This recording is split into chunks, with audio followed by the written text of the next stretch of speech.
What's up, y'all? Today I'm just gonna make a testimony. You know,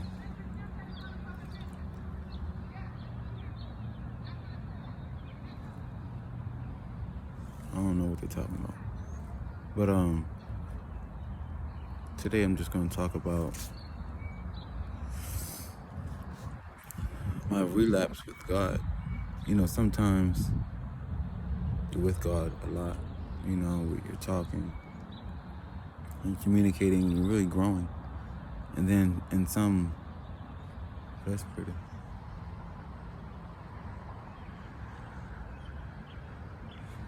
It was one of those, like, I don't know what to call it, like feathers that fly, but they're not feathers. And they just keep, yeah, but I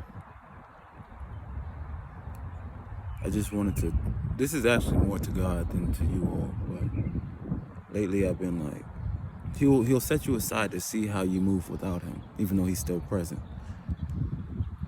And in that time period, I rarely spoke to him, really wrote in my journal, rarely did anything connected to him. It was more so seeking the pleasure, but the pleasure's transformed. It's different now because I'm evolving. I'm getting more mature.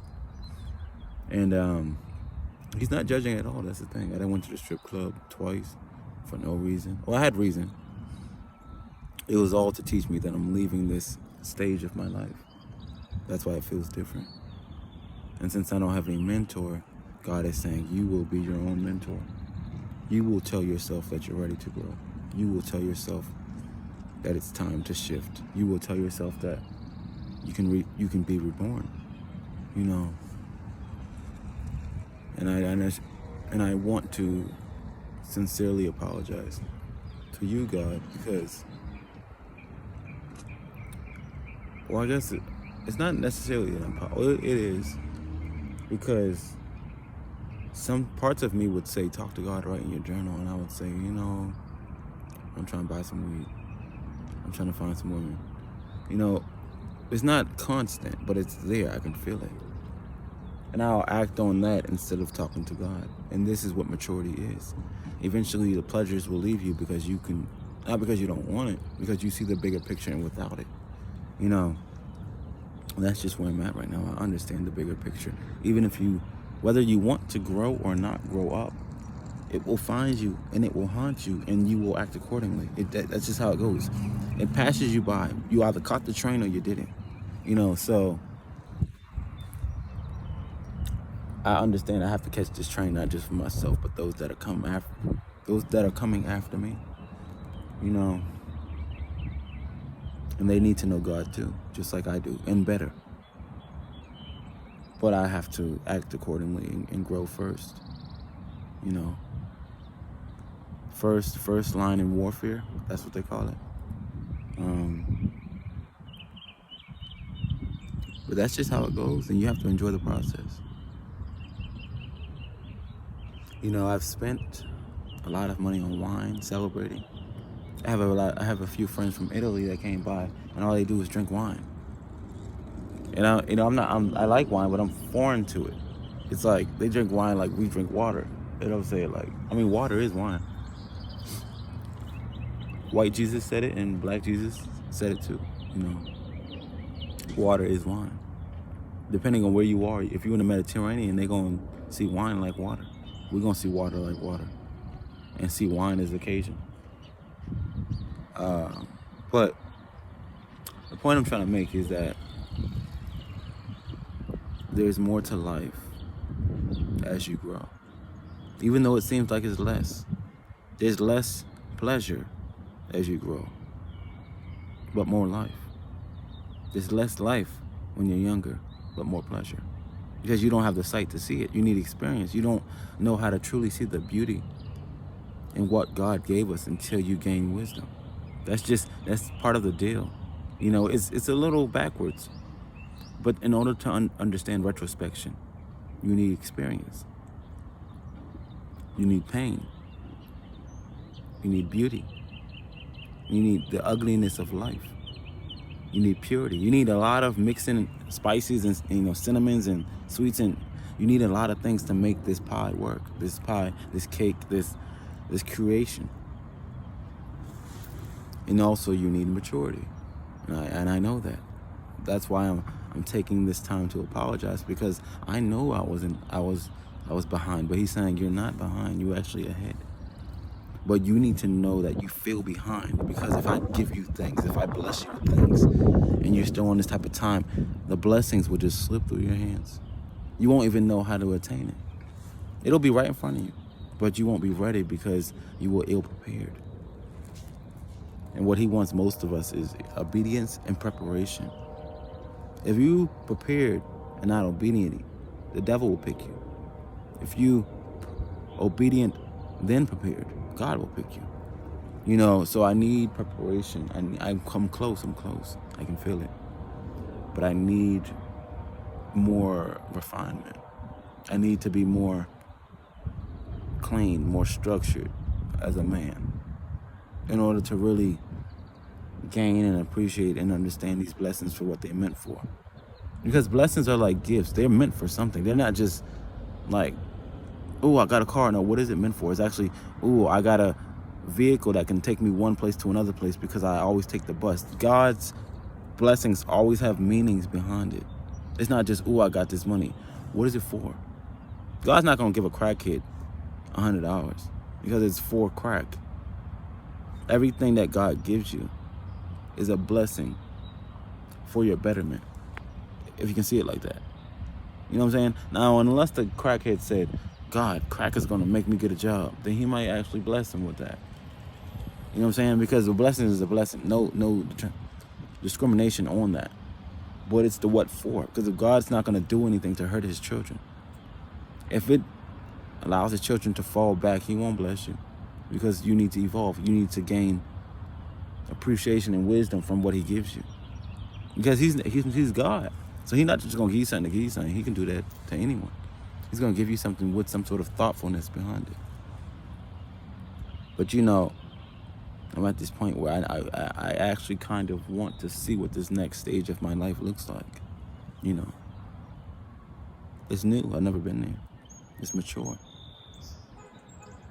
It's adult. It's like high school to a university. It's a shift in maturity. It's a shift in age and understanding. It's a shift in a lot of things. It's a shift in understanding, appreciation, love, point of view. Your eyes just change. You see things differently. You feel things differently.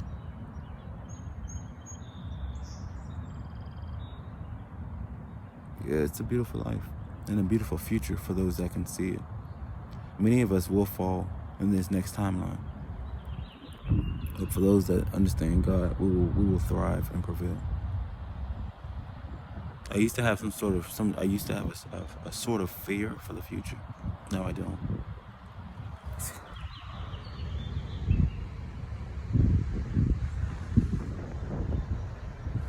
You see that bright sun? At 7 something in the night. The beauty of spring. See those trees? The only thing messing it up is that technology. But you know, the spring is beautiful. It's when man awoke. The sun was resurrected. When man was given another chance.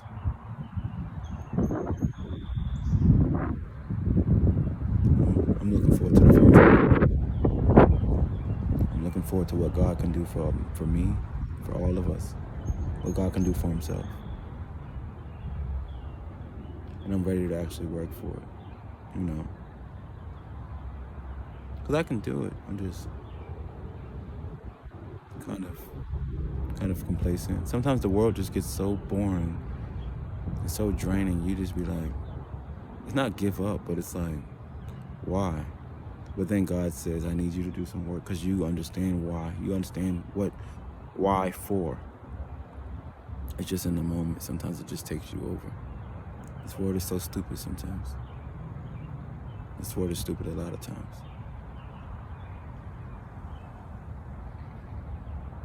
And there's more I can do for women too. And more my mind can do for people. More my actions can do equal, actually. More that my perception can do for the world. I can help everyone. I just have to help myself first. Yeah. I'm looking forward to the future, regardless of how it turns out. There's so many futures we have. I think we have three futures. One future is the gay will rule the world. Two futures, women will rule the world, because the white woman's feminist movement is her sport. It's her warfare game. It has nothing to do with no one else but her. But she needs allies, so she takes in the rest. So women, essentially, white women will rule the world in the future. Or God's chosen will rule the future. It's only three options. The whites, the gays, or God's chosen for the future. And when I say white, I also mean robot for the future. Because tech will destroy the world. Gay will destroy the world. White women will destroy the world. Because all those three options don't add up in the equation. They don't add up in the equation right for a prosperous future, because it's too much ego. But the chosen ones, their ego is within God, so they can't do wrong anyway, even if they wanted to. So I look forward to the future, because I know God's war is won. Even if I'm not there to see it, I can feel it. It feels different growing up.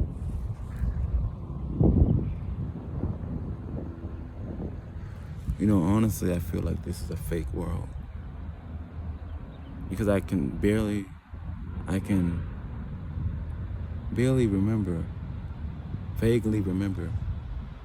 I can remember it as if it was like a snapshot.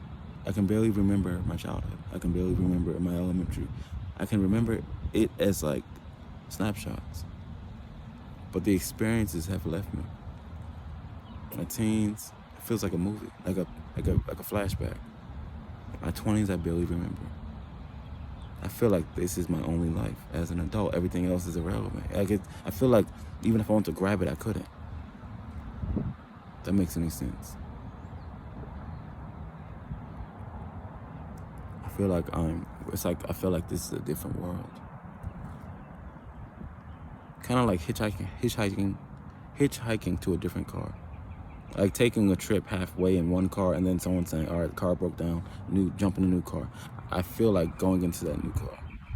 Or, better example, taking a flight that has multiple stops, and one plane feels different than the next. Your flight from DC to North Carolina might feel one way, and from North Carolina to Miami, right? North Carolina to Georgia might feel another way. And Georgia to Miami might feel it. You get what I'm saying. One it's non-existent, and I'm in a different world now, the world of adult, the world of maturity. And it's odd. It's odd because I don't know how to feel about it. I feel like I have no other option but to go forward.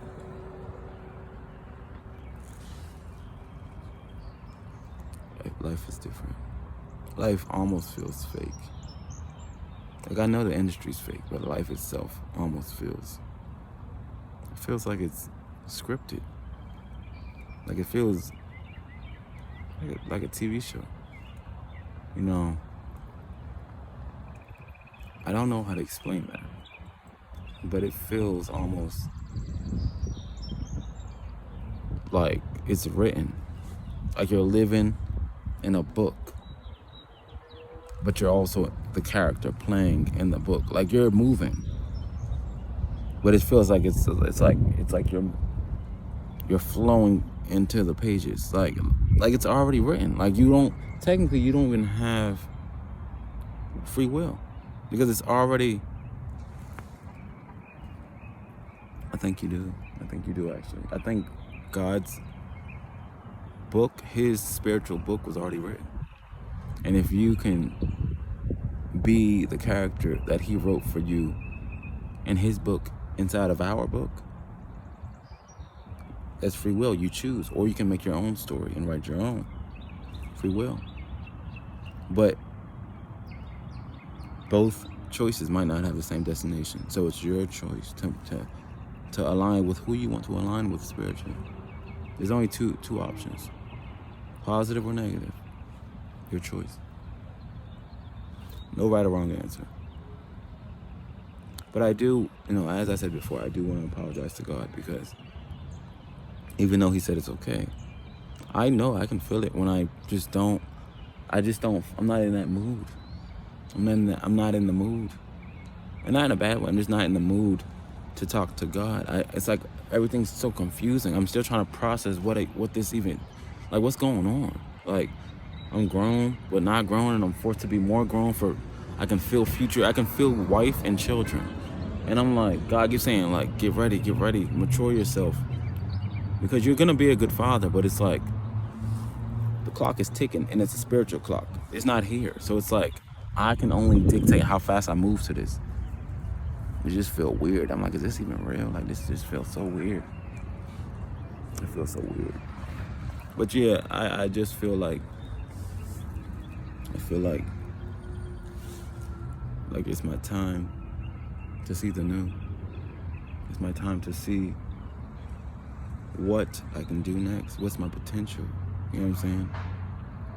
How can I thrive? How can I evolve? Because I have the potential. I might not understand the how, but if you just continue to move forward day by day, and don't get distracted. I smoke weed, but God said he don't mind it. I think he's congratulating me. But hinting like it's your time to grow up. Like it's your time to move on. But thank you for getting out of high school. I think that's the kind of thing he's saying. You aced high school, congratulations, but get back in the game, because it's summertime, and in September you're about to go back to school. And I think that's what God is saying. He's saying it's August right now. Like, you're close. So, like, you can still party, you can still go on vacation, but remember, school starts in a month. I think that's what God is saying, metaphorically. Almost literally, to be honest. Life just feels different. And I think God's going to allow me. He's going to somehow orchestrate a woman into my life. I can feel it. And, like, for something serious, not just, fucking around. I think he wants all of us to see that there is more seriousness and more joy and more pleasure into connection, into intimacy, into compassion, into love than we portray it to be. Because humans are slow. But he's saying, if you see it my way, the whole marriage thing can be fun for both parties. Women don't have to see it as, white women don't have to see it as, since they rule the narrative for women in general, they don't have to see it as enslavement. Here's the thing. Your man will dictate the law of the world that you live in as a woman. Even if there's a government, it doesn't matter. Woman's law is relative to man. That's it.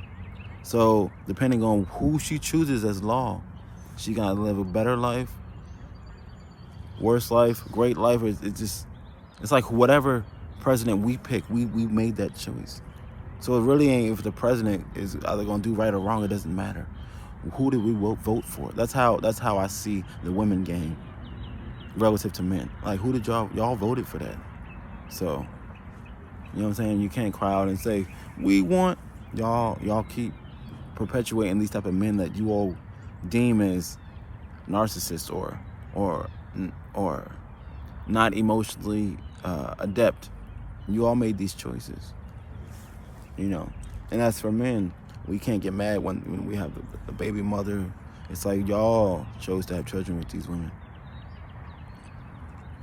God gave us all choice, all of us.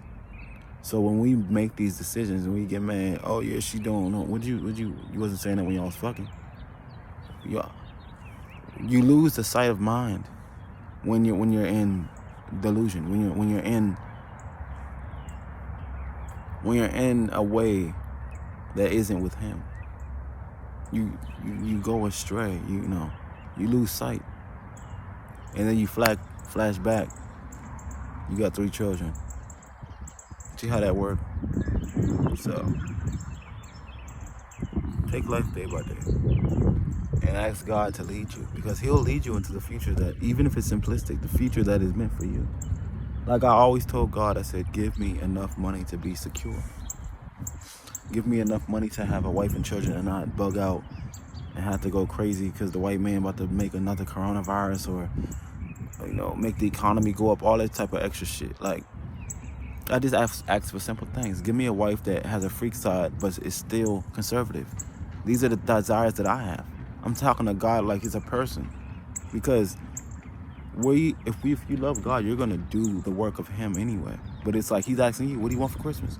And if you say, well, I don't know, he's just gonna give you whatever he think. You never specified. So, give me a woman that's not gonna cause me confusion. Give me a woman that's not gonna direct me in the wrong direction purposefully. Stuff like that.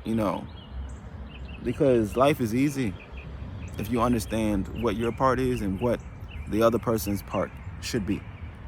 And it's all relative, but God will say that when you talk to him, he'll tell you if what you're saying is, are you bugging? Or, okay, yeah, it makes sense. Let me go and make that happen for you. Because we all have our opinions on what we think the world is or should be. But the difference is God will confirm and affirm whether what you're saying is on point or on some other stuff. That's why a lot of people don't talk to God about their true thoughts. They'll go straight to the devil for that. Because the devil will tell you you're right. The devil will tell you transgender, gay, this, that. He'll tell you, yeah, you can marry. He'll tell you you're right for anything because he's using you. God will tell you honest things. So if what you're saying doesn't sound right, he'll show you or tell you, like, okay, you're wrong, and show you the right way. And he won't say it in a bad way. He'll just say, all right, well, you think you're right? I'm going to manifest it and show it to you. If there's a positive outcome, you're right. If it's not, improvement. So, yeah. And also, I had a learning moment with God. Because I was talking to God, and he had asked me, do you think white people should be advanced to the next timeline? Because apparently something's going to happen to them. Maybe the solar flares, I don't know. But they're not going to be here as long as we are. And I was like, I don't think none of them should come on to the next timeline because they still haven't admitted that they racist, or haven't admitted that who they did harm to deserves some sort of reparation or peace of mind of what happened. You can't just brush the past away. He said, okay, valid point. And I met this white woman when I was taking my nature walk, and she was cool as shit. And God says, it's never an all with me. It's always an anomaly. There might be a 0.1% that'd be like, all right, they cool, but they're not worth, just like Malcolm X said, or was it Muhammad Ali? Like, they're not all worth to go to the next stage. But some of them are, I think, have good spirits, good hearts, good souls. For the most part, no, I think white people are innately off. Maybe it's because of lack of pigmentation, I don't know. But they're off. They're dysfunctional on purpose. It's like the Joker. They can't be helped. You can want to help someone all you want. It doesn't matter. Do they want to help themselves? That's how I see it. White people is parallel to Joker. Like, you can talk about the backstory all you want, but what they doing is psychotic. So yeah, he made me meet a white girl, and she was cool. Like, I still have my reservations with white people, but he made me say, like, don't always shut your eye to my creation. I created all this. Even the devil's creation, I allowed him to do it. So that's what I'm talking about. That's what life is about. And yeah, I see that, and she told me, she said, you allow me to see men different. And I kind of took it as I didn't know if I take it as a compliment or an insult, because she didn't say black people, which kind of was a compliment, because she was basically saying, I already know what type of time y'all are on. I know that it's propaganda. But she said, what type? She said, you make me see men different. And I think her perception of men is off. So, I think we both had a different perception, a different understanding, a different growth moment, and it was good. It was good. And I do appreciate what he's doing to me. He's allowing me to see that life is not like Teletubbies. This is a graphic novel. It's ugly. But you have to see the beauty, and you have to create more. You see the difference? You got to create more for him in a different way, so he can still live on. So he won't become redundant, monotonous. Because people, oh God, I got the Bible, but the devil's still present. So clearly we're not doing the God thing good enough. So he uses his children to spice it up a little bit in his name. So, this is my declaration and confirmation to God. I'm going to spice it up a little bit for you. I'm going to make this in my way, your way. I'm going to do it my way, in your way. So that I can show them who you are through me. And then I can show other people how to do it. I want to do that for you. So, great talk. And until next time, enjoy your day.